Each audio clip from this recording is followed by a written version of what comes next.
you're going to get rid of the hollies. Mm-hmm. See if you can put them somewhere else.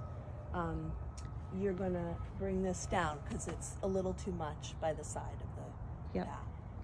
You're going to get 1, 2, 3, 4, 5, possibly 6 dwarf mountain laurels. Try for a pink or something that will look nice with the beautiful color of the house. And then this area here, because it's very prominent, some ideas for shade plants to go with the Solomon seal. Mm-hmm. And you have this itty bitty little Brunnera. So I would do more Brunnera. Okay. I would do astilbes. I would do coral bells, different types. So here's what I think you should do.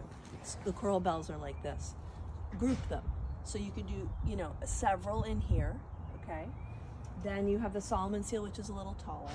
You could do some astilbe in here, a few astilbe. You could do, maybe move the Brunnera because it's small, so maybe some Brunnera in here. Then you could do a whole thing of like impatiens here, right? You could do then some maidenhair ferns in here. Okay. And then basically that's kind of it, because then the Solomon seal was spread. And you could do one goat's beard. Okay. Goat's beard, which gets like this tall. It looks like an astilbe, but it's like, you know, nice and because you need some height right there. You need a little height. Yeah. Also, it's a native plant, so most of the things I just said are native, but not all of them. Okay. Okay?